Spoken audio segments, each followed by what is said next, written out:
More than 1300 years ago, and after 20 years in power, Muawiyah bin Abi Sufyan, the Umayyad Caliph, felt that his death was imminent.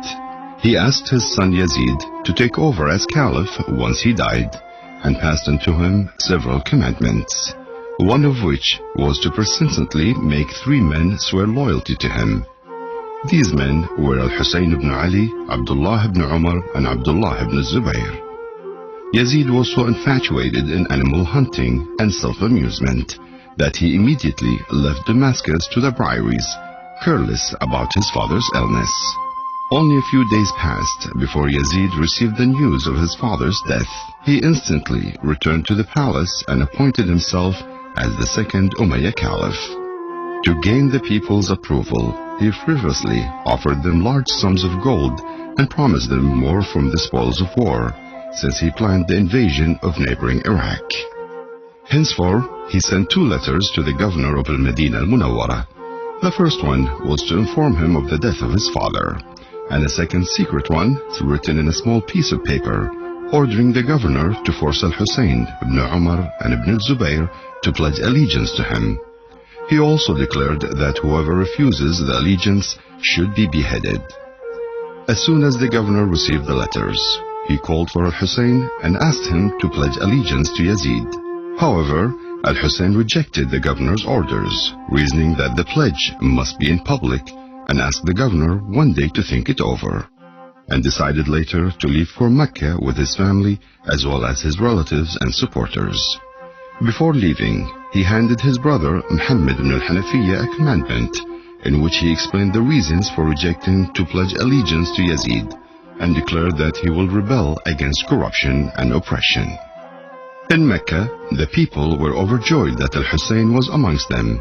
They visited him frequently in the day and night, during which he devoted himself to fasting and praying. During that time, Kufa was the stronghold of the Umayyad opposition party, and the people there gathered in Sulaiman bin Surd al-Khaza'i's house to write a letter to Al-Husayn, assuring him of their support and asked him to come, announcing their rebellion against the corrupted governor and their complete readiness to fight with Al-Husayn and sacrifice themselves.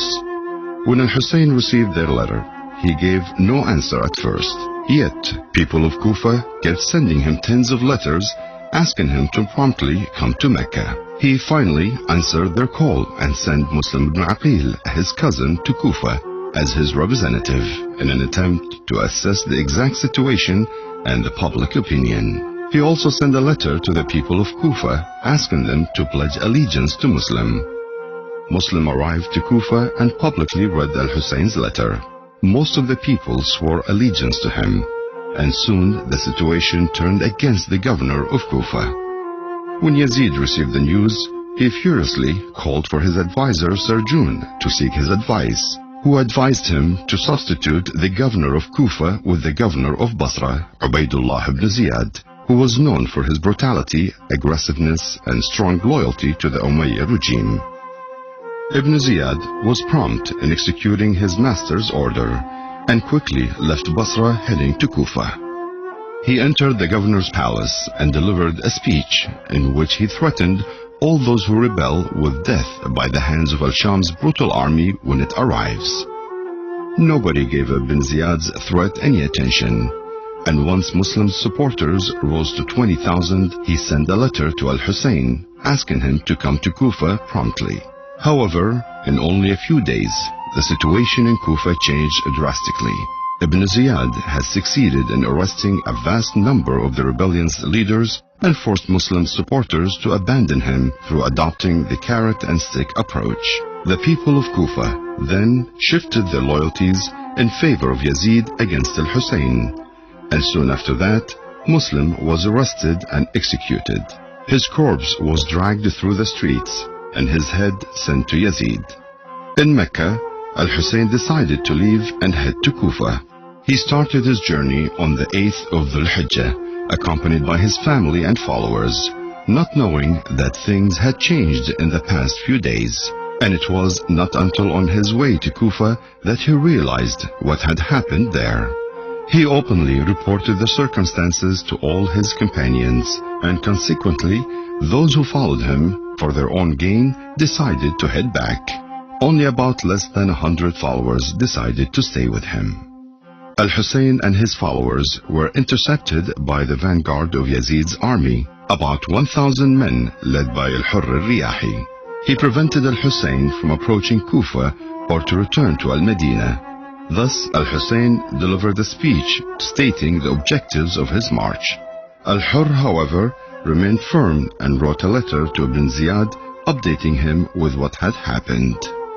The two convoys headed north until they reached Karbala and were followed the next day by Umar ibn Sa'd leading 4,000 soldiers who in the course of time grew in number. At first, Umar ibn Sa'd avoided fighting against Al-Hussein until he received a letter from Ibn Ziyad ordering him to force Al-Hussein to pledge allegiance to Yazid and ban him and his followers from accessing water. Al-Hussein, on the other hand, tried hard to make Ibn Sa'd change his mind. He met him multiple times to assure him of his complete denial of pledging allegiance to Yazid, even if it meant sacrificing his own life to the cause.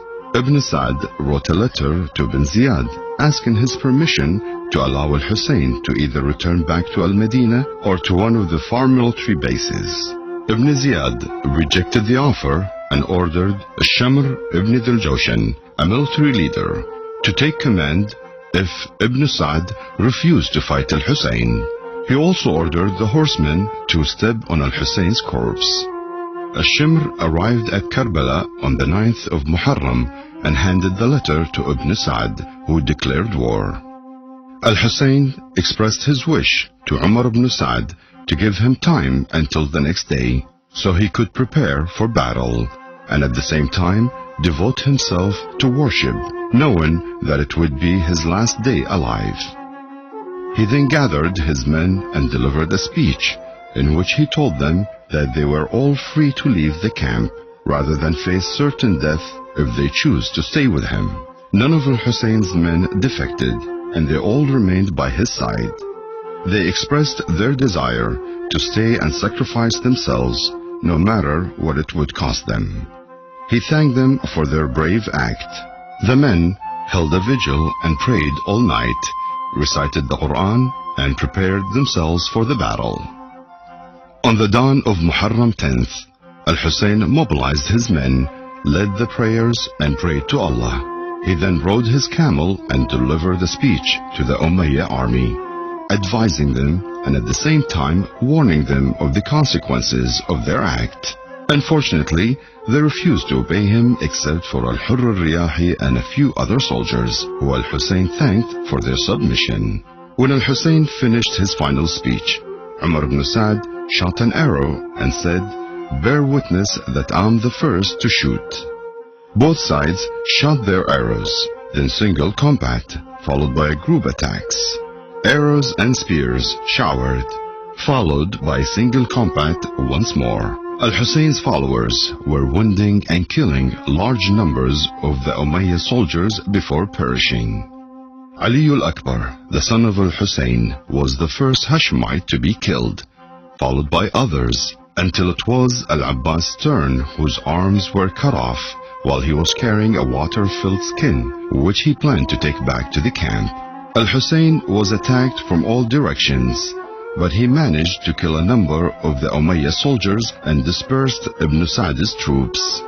His enemy continued to shower him with arrows and spears until he fell on the ground, after which Sinan ibn Anas brutally cut off his head.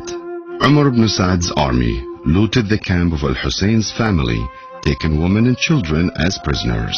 Afterwards, Umar ibn Sa'd ordered 10 of his men to trample over Al-Hussein's corpse with their horses. The heads of the martyrs were then carried through Kufa and to Damascus.